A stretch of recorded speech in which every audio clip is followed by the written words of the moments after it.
உயிரே உறவே தமிழே வணக்கம். கோவை தெற்கு தொகுதி வேட்பாளர் திரு செந்தில் பாலாஜி அவர்கள், திராவிட முன்னேற்ற கழகத்தின் நிர்வாகிகளே, தொண்டர்களே, இங்கே கொடி உயர்த்தி பிடித்திருக்கும் தோழமை கட்சியின் தொண்டர்களே,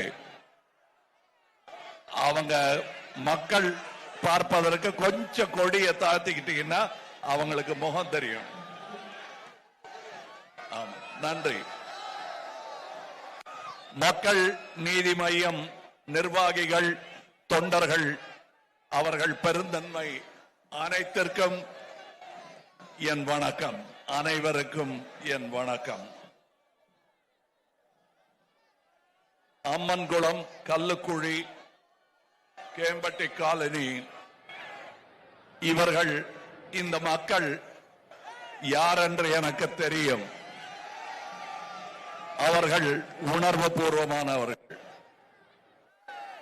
இந்த தொகுதிகளில் நான் நடந்து செல்லாத வீதி இல்லை என்று சொன்னால் மிகையாகாது. இதில் இன்னொன்று சொல்லுகிறேன், இது என் மக்கள் என்னை இங்கே அழைக்க வந்த போது இது உங்கள் தொகுதி என்று சொல்லும் பெருந்தன்மை செந்தில் பாலாஜி அவர்களுக்கு இருந்தது. அவர் அதை சொல்ல வேண்டிய அவசியம் இல்லை. ஆனால் சொன்னார். நான் அதற்கு பதிலாக இது நம் தொகுதி என்று சொன்னேன். இது என் மக்கள், நம் தொகுதி என்று அவரிடம் சொன்னேன். நம் மக்கள்ங்கிறீங்களே, அது எப்படி உங்க மக்களானாங்கன்னு சொன்னா, ஒரு பைசா கூட வாங்காம 51,481 ஓட்டுகள் எனக்காக போட்டார்கள் இந்த மக்கள். அந்த ஓட்டுகள் இவருக்கு விழும் என்று நான் உறுதி கூற முடியும். காரணம், அது அன்பினால் வந்த ஓட்டுகள். அதே அன்பான வேண்டுகோள் நான் வைக்கும் பொழுது அது எங்கே விழ வேண்டுமோ அங்கே சென்று விழும் என்று எனக்கு தெரியும். நான் மக்கள் மீது வைத்திருக்கும் நம்பிக்கை அது. நான் என்னுடைய நாடாளுமன்ற நிதியிலிருந்து முதலில் உதவி கூட இல்ல, என் கடமையை செய்த இடம் இந்த தெற்கு தொகுதிதான். இங்கே 1,12,00,000 ரூபாய் நான் என்னுடைய எம்பி நிதியிலிருந்து ஒதுக்கி இருக்கிறேன். இங்கே அகில உலக தரத்தில், இன்டர்நேஷனல் தரத்தில் ஒரு நீச்சல் குளம் உருவாக்கி கொண்டிருக்கிறது, உருவாகிவிட்டது என்று சொல்லலாம். எப்படி துணை முதல்வர் தமிழ்நாட்டின் ஸ்போர்ட்ஸ்மேனை எல்லாம் அகில உலக மேடையில் மிளிர செய்தாரோ, அதுபோல் இங்கு கோவையில் இருந்தும் வெற்றி வீரர்கள், நீச்சல் வீரர்கள் உலக அரங்கில் அரங்கேறுவார்கள். இதற்கு நான் போட்டிருக்கும் சிறிய விதை, அதை நீங்கள் பாதுகாக்க வேண்டும். திராவிட முன்னேற்ற கழகமும் அதை மக்கள் சொத்து என்று எண்ணி தங்கள் சொத்தாக பாதுகாக்கும் என்று நான் முடிவாக நம்புகிறேன். எனக்கு இந்த தொகுதியில, கோயம்புத்தூர்ல நிறைய தொடர்புகள் இருக்கு. திடீர்னு இங்க வந்து நின்னுட்டேன் அப்படிங்கறது இல்ல. எனக்கு சினிமா துறையில் சின்ன பையனா இருந்த போது முதலாளி வந்து ஏவி மேற்பி செட்டியார் அவர்கள். அதற்கு பிறகு MMA சாண்டோ, MMA சின்னப்பா அவர்கள், அவர்கிட்ட நான் ஃபர்ஸ்ட் டான்ஸ் ஆடிட்டு இருக்கும் போது பார்த்து கேட்டாரு, நல்லா ஆடுறையப்பா, உனக்கு எந்த ஊரு அப்படின்னு கேட்டாரு.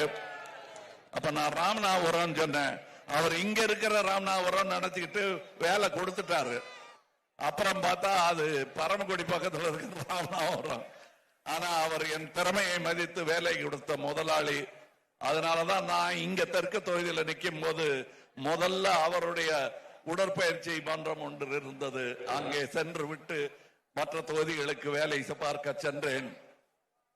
என்னுடைய கோவை நண்பர் ஜிடி கோபால் அவர்கள் இங்கே இருக்கிறார்கள். ஜிடி நாயுடு அவர்கள் உருவாக்கிய பஸ் போக்குவரத்து கழகம் பிற்பாடு தமிழ்நாட்டுக்கே ஆன கழகமாக மாறியது. அதற்கு முதல் அன்பளிப்பு தந்தவர் ஜிடிஆர் அவர்கள். அவர்கள் பெயரில் பாலம் கட்டியது மிக நியாயமான நன்றியுள்ள செயல். அதை செய்திருக்கிறது. அவர்கள் அதை செய்ததற்காக எனக்கும் நன்றி உண்டு.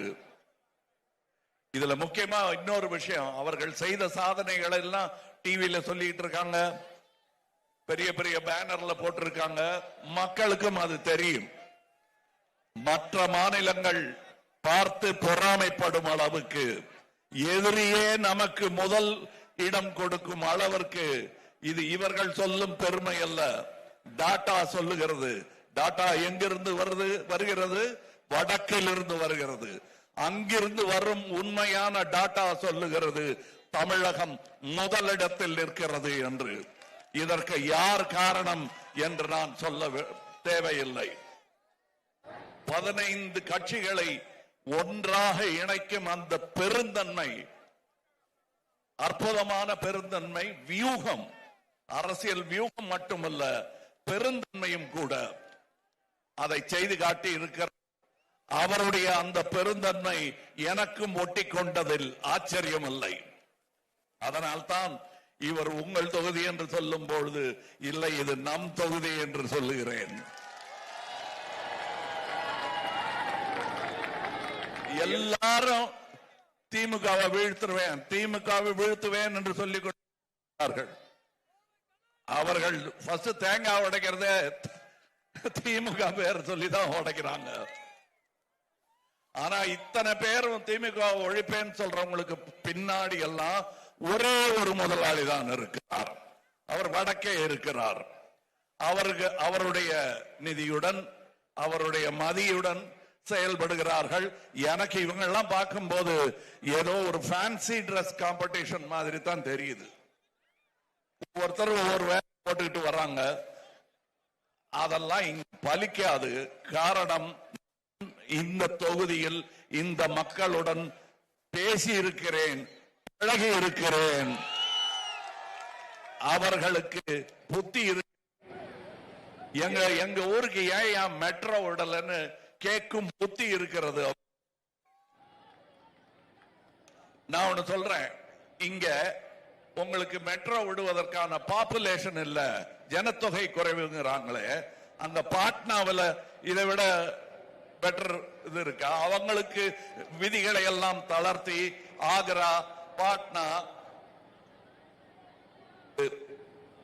அவர்கள் அந்த சலுகையை தருகிறார்கள். எந்த விதத்தில் இந்தியாவின் மான்செஸ்டர் என்று சொல்லப்படும் கோயம்புத்தூர் குறைந்து போய்விட்டது. நான் இளைஞனாக இருக்கும் பொழுதிலிருந்து இந்த ஏர்போர்ட்டை விரிவு செய்ய வேண்டும் என்ற பேச்சு அடிபட்டு கொண்டிருக்கிறது. இன்னும் செய்த பாடில்லை. காரணம், அதை செய்ய வேண்டிய பொறுப்பு திராவிட முன்னேற்ற கழகம் கையில் இல்லை, மத்தியில் இருக்கிறது. உதயநிதி செய்திருக்கும் சாதனைகள் தமிழ்நாடு மட்டுமல்ல, இந்தியா மட்டுமல்ல, உலக அரங்கில் போட்டி போடும் நம்முடைய ஸ்போர்ட்ஸ்மேன் எல்லாம் சொல்ல போகிறார்கள். அவர் அந்த பொறுப்பை எடுத்துக்கொண்ட பிறகு நீங்கள் அதற்கான பதிவுகளை பார்க்கிறீர்கள், வெல்கின்ற பதக்கங்களை பார்க்கின்றீர்கள். திரு செந்தில் பாலாஜி அவர்கள் ஏற்கனவே 100 வார்டுகளில் 96 வார்டுகளை வென்று காட்டியவர். அந்த சரித்திரத்தை மீண்டும் அவரால் நிகழ்த்தி காட்ட முடியும். என்னுடைய 50 சேரும் அதில். இது திடீர்னு அங்கிருந்து இங்க வந்துட்டாரே அப்படின்னு கேட்பீங்க. இது முதல்வர் 15 கட்சிகளை ஒன்றாக திரட்டிய முதல்வர் கொடுத்த அசைன்மெண்ட் இவருக்கு. தமிழக அரசியல் சரித்திரத்தில் ஒரு புதிய மாற்றத்தை கோயம்புத்தூர் உருவாக்க போகிறது. அங்கே ஒரு கோட்டை செயின்ட் ஜார்ஜ், இங்கே ஒரு கோட்டை என்று மாறப்போகிறது. அதற்கு முதலில் ஆரம்பித்து வைக்க போகிறவர் இவர். திராவிட முன்னேற்ற கழக கோட்டையாக இது மாறப்போகிறது. ஏற்கனவே இங்க போட்டி போட்டு இருந்தாங்கல்ல, அவங்க சற்று ஒதுங்கி போய் வேற இடத்துக்கு போனதே இவர் பெறப்போகும் வெற்றிக்கான சாட்சி இல்லைங்களா? தான் சொல்லுங்களேன், அவங்க கேட்கட்டும் பத்திரிகையில். ஆமா, இங்க வந்து உங்களுக்கு திமுக நீங்க அனுபவிச்சுட்டு இருக்கிறவங்க, ஆனா இங்க வெளியில இருந்து கேமரா எல்லாம் வந்திருக்கு, அவங்களுக்காக இதை சொல்றேன். உங்களுக்கு தெரியும், செம்மொழி பூங்கா இன்று எல்லோரும் நடமாடும் ஒரு அற்புதமான பூங்கா, கலைஞர் நூலகம், எல்லாரும் அதை வந்து ஒரு மால் மாதிரி கட்டியிருக்காங்க, அழகா கட்டியிருக்காங்க. அதாவது ஏழை படிக்கிற இடம், கீத் கோட்டையில படிச்சா போதும் இவங்க அப்படிங்கிறது இல்லாமல் எல்லோரும் படிக்க வேண்டும் என்ற எண்ணம் கொண்டவர்கள். இந்த நூலகம் கட்டி என்ன பிரயோஜனம்? இதெல்லாம் ஒண்ணுக்கு ஆகாதுன்னு சொல்றவங்க யார் தெரியுமா? படிச்சு முன்னேறிடக் கூடாது அவன் நினைக்கிறவங்க தான். தேங்க்யூ. அந்த அப்ளாஸ் இன்னும் கொஞ்சம் பலமா இருக்கலாம் அந்த அப்ளாஸ். ஏன்னா நாளைய தமிழகத்தை இந்த மாதிரி அப்ளாசும் இந்த உணர்வும் தான் முன்னே இட்டு செல்லும். தங்க நகை பூங்கா, புதிய ஆம்னி பஸ் ஸ்டாண்ட். நான் ஒன்னே ஒன்று சொல்றேன், கொங்கு செழித்தால் எங்கும் செழிக்கும் என்பது கோவை பழமொழி அல்லவா? அப்ப இங்கு செழிக்க என்பதற்கான எல்லா சாயல்களும் எனக்கு தெரிகிறது, உங்கள் கண்களில் தெரிகிறது. அதாவது இங்க தேவேந்திர பட்னவிஸ் தானே வந்தாருங்க, இங்க வந்து எங்களுக்கு ஓட்டு போட்டா உங்களுக்கு அப்படின்னு சொல்றாரு. இதுக்கு பேர் வாக்குறுதியா பிளாக்மெயிலா? நீங்களே சொல்லுங்க.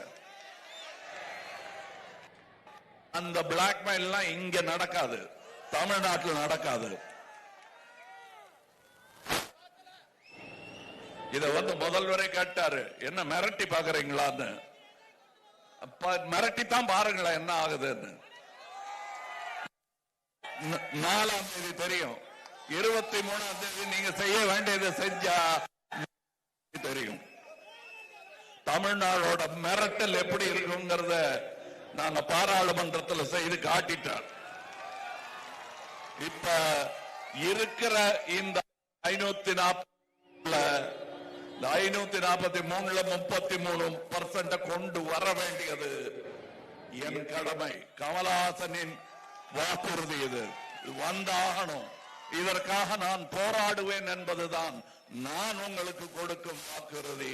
என்னுடைய போராட்டம் அங்கேயாக இருக்கும், இவருடைய போராட்டம் இங்கே இந்த தொகுதியில் மக்களுக்காக தொடர்ந்து கொண்டே இருக்கும். வடவர் படையெடுப்பை முறியடிப்போம். வந்தாரை வாழ வைக்கும் தமிழம். ஆனால் இங்கே வாகை சூட வந்தால் பதிலடி கொடுக்கும் தமிழகம். இது நம் அனைவருக்கும் தெரியும். வன்முறையில் நம்பிக்கை இல்லாதவர்கள் நாங்கள்.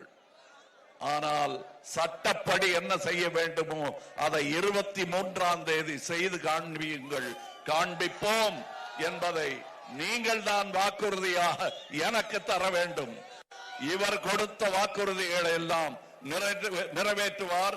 என் தோழர் தோளுக்கு பின்னாடி இருந்து நான் பார்த்து கொண்டே இருப்பேன். ஒவ்வொரு முறை அந்த புள்ளியை எட்டும் போதெல்லாம் நான் இவரை பாராட்டி கொண்டே இருப்பேன்.